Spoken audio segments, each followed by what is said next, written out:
పథకం ప్రకారం దుష్ప్రచారం చేస్తున్నారని సీతానగరం మండలం రఘుదేవపురం గ్రామ మాజీ సర్పంచ్ ఇండుగవెల్లి చంద్రలీల ఆరోపించారు.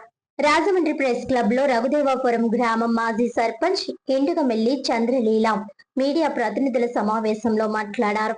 కోర్టు పరిధిలో ఉన్న అంశాలు పరిగణలోనికి తీసుకోకుండా ఏ విధంగా తనపై నిందలు వేస్తారని ప్రశ్నించారు. సమీప బంధువులే తనపై దౌర్జన్యం చేస్తున్నారని ఆమె తీవ్ర ఆవేదన వ్యక్తం చేశారు. ఈ మేరకు ఓ ప్రకటన కూడా విడుదల చేశారు. సంబంధిత అధికారులు స్పందించి న్యాయం చేయాలని కోరుతున్నారు.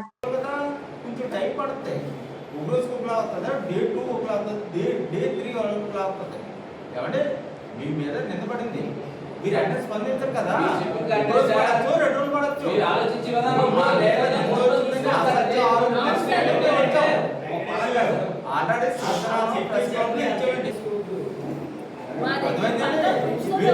మీరు ఆ రోజు ఎందుకు రావాలి, ముందు రోజు ఎందుకు రావాలంటే ఇప్పుడు నేను ప్రెస్ మీట్ ఇచ్చిన తర్వాత కదా మీ మీద అసత్య ఆరోపణలు ఉన్నాయని ప్రెస్ మీట్ ఎగ్జాంపుల్ చెప్తాను. మీరు ఎప్పుడు ఇస్తారు? ముందే 2 రోజుల ముందు మీరు ఎప్పుడు ఇచ్చేస్తారా? అడిగేటప్పుడు కొంచెం విధానం అంటారు సార్.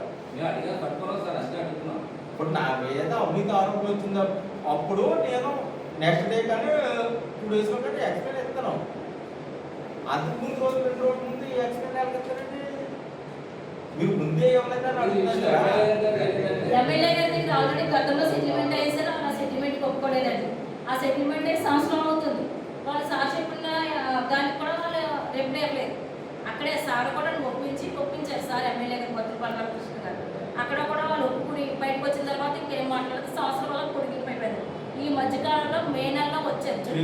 ప్రీ ప్లాన్ గా మే నెలలో మా ఇంటికి వచ్చి 3 నెలల నుంచి మా ఇంట్లో ఉంటూ 2-3 ఇంటికి తీసుకురావడం, నా మీద దౌర్జన్యం చేయడం. నేను అసలు మాట్లాడదు. కోర్టు విషయంలో కోర్టు పనిలో ఉన్నది కాబట్టి నాకు మాట్లాడాల్సిన పని లేదని నా పని నేను చూసుకుని వెళ్ళిపోయేదాన్ని.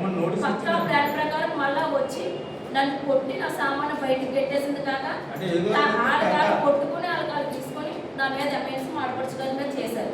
ఆ ఎంఐ మీద ఎంత దెబ్బ కూడా మేము వేయలేదు. వెంటనే కంప్లైంట్ ఇవ్వగానే అసలు కంప్లైంట్ ఇవ్వగానే కానిస్టేబుల్ గారు వచ్చి వెంటనే ఫోటోలు తీశారు, అన్ని చూసుకున్నారు. తలుపులు కూడా మొదలు కొట్టి దౌర్జన్యంగా మా ఇంట్లోకి వచ్చారు. అప్పుడు కూడా మేము కంప్లైంట్ ఇచ్చినా సరే ఎస్ఐ గారు ఏమన్నా అమ్మ సివిల్ కేసు కదా, మేము చెప్పమని మాట్లాడుకోదమ్మా అని అన్నాం. అంతే సార్ అక్కడ వరకే. కానీ వాళ్ళు పక్కా ప్లాన్ ప్రకారం నా మీదకి వచ్చి నా మీద అసత్య ప్రచారాలు చేస్తున్నారండి. అది చాలా తప్పు. అది వాళ్ళ దగ్గర నిజాలు ఉంటే వాళ్ళ దగ్గర డాక్యుమెంట్లు ఏమంటే కోర్టులో తీర్చుకోవాలి. కోర్టులో నెగ్గలేరు కాబట్టి వీళ్ళు నా గురించి ఇలా అసత్య ప్రచారాలు చేస్తూ నా వెనక వచ్చినోడు కూడా ఫోన్ చేసి బెదిరిస్తున్నారు, రావద్దని, మిమ్మల్ని చంపేస్తాం, మిమ్మల్ని అలా చేస్తాం ఎలా చేస్తాం. చాలా మంది దగ్గర చాలా రకాలుగా మా మీతో చెప్పారు. సాక్ష్యం చెప్పడానికి కూడా మా వెనక వస్తానన్న వాళ్ళు కూడా రానివ్వట్లేదండి. ఆయన పాస్టర్ గారు అయ్యండి మళ్ళా మా గురించి చాలా అసత్య ప్రచారాలు చేసి మా మీద బుర్ర చెప్తున్నారు. అంటే మాజీ సర్పంచ్ ఈ అమ్మాయి ఏమైనా చేస్తుందని ఇది ఒక రాజకీయ ప్రణాళిక కూడా నన్ను చాలా ఇబ్బంది చేస్తారు, మానసికంగా పొంగదీస్తున్నారు. కానీ నా పిల్లలు నేను ఇంట్లో చాలా మానసికంగా చాలా బాధపడుతున్నామండి వాళ్ళ వల్ల. కానీ మా వల్ల ఏ తప్పు జరగలేదు. మా దగ్గర పక్కా ప్రూఫ్స్తో మేము ఉన్నాం. వాళ్ళే మా మీద కోర్టుకు వేశారు. కోర్టుకు వేసేది కాక మా మీద ఇంకా చాలా అసభ్యంగా కోరుకుంట్లో ప్రెస్ మీట్ ఎట్టినప్పుడు ఒకలాగా, రాజమండ్రిలో ప్రెస్ మీట్ ఎట్టినప్పుడు సీతనాలు ప్రెస్ మీట్లు ఎట్టినప్పుడు ఒకలాగా మాట్లాడతారు. వాళ్ళు నా గురించి ఎంత అసభ్యంగా మాట్లాడుతారో ప్రెస్లో, ఇన్స్టాగ్రామ్ లో, ఫేస్బుక్ లో చాలా రకాలుగా పెడుతున్నారు. నాకు కోర్టు పరిధిలో ఉంటున్నప్పుడు ప్రెస్ మీట్లు పెట్టి ఇలాగ నన్ను